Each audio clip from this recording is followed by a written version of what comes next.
നിയമസഭാ തിരഞ്ഞെടുപ്പ് പ്രചരണം അന്തിമഘട്ടത്തിലേക്ക് കടക്കുന്ന ഹരിയാനയിൽ ബി.ജെ.പി. നേതൃത്വത്തെ വെട്ടിലാക്കി നേതാവ് അനിൽ വിജ്. പാർട്ടിയിലെ സീനിയർ താനാണെന്നും അടുത്ത മുഖ്യമന്ത്രിയാകണമെന്നുമാണ് അദ്ദേഹത്തിന്റെ പരസ്യ പ്രതികരണം.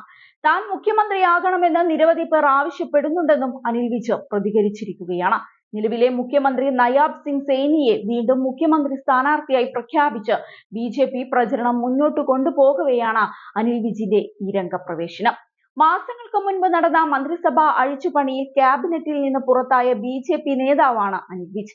ഇനിയും മൗനം പാലിച്ചാൽ അവഗണിക്കപ്പെട്ടേക്കുമെന്ന തോന്നലാണ് അദ്ദേഹത്തിന്റെ പരസ്യ പ്രതികരണത്തിന് കാരണമെന്ന് റിപ്പോർട്ടുകൾ സൂചിപ്പിക്കുന്നുണ്ട്. ഹരിയാനയിലെ മുതിർന്ന ബി.ജെ.പി. നേതാവാണ് അനിൽ വിജ്. നേരത്തെ മന്ത്രിയുമായിരുന്നു. വരുന്ന തിരഞ്ഞെടുപ്പിൽ ബി.ജെ.പി. വീണ്ടും അധികാരത്തിലെത്തിയാൽ തനിക്ക് മുഖ്യമന്ത്രിയാകണമെന്നാണ് അദ്ദേഹം ഇപ്പോൾ പറയുന്നത്.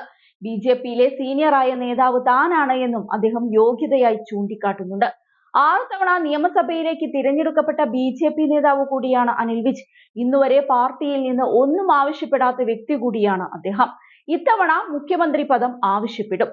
സംസ്ഥാനത്തെ നിരവധി പേർ തന്നെ വന്ന് കണ്ടിരുന്നു. മുതിർന്ന നേതാവായ താങ്കൾ തന്നെ അടുത്ത മുഖ്യമന്ത്രിയാകണമെന്ന് ആവശ്യപ്പെട്ടു. അംബാലയിലെ വോട്ടർമാരും ഇക്കാര്യം ആവശ്യപ്പെട്ടിട്ടുണ്ട്. ജനങ്ങളുടെ ആവശ്യവും തന്റെ സീനിയോറിറ്റിയും പരിഗണിച്ച് ഇത്തവണ മുഖ്യമന്ത്രി പദം ആവശ്യപ്പെടുമെന്ന് അനിൽ വിജ് മാധ്യമങ്ങളോട് പറഞ്ഞു.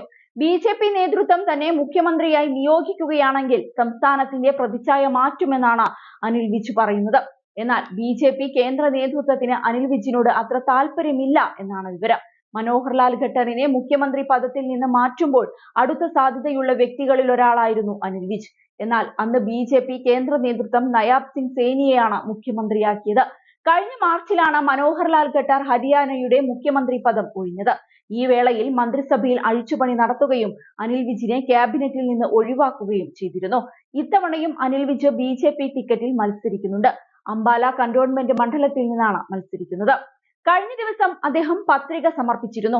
അതേസമയം ബി.ജെ.പിയിൽ രൂപപ്പെടുന്ന പുതിയ പ്രതിസന്ധിയിൽ ഹരിയാനയിലെ കോൺഗ്രസ് നേതൃത്വം സന്തോഷത്തിലാണ്.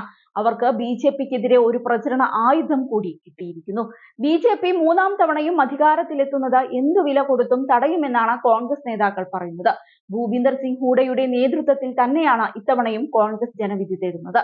അതേസമയം തിരഞ്ഞെടുപ്പിന് മുന്നോടിയായി ഹരിയാനയിൽ ബി.ജെ.പിക്ക് തിരിച്ചടികൾ തുടരുന്ന കാഴ്ചയാണ് കാണുന്നത്.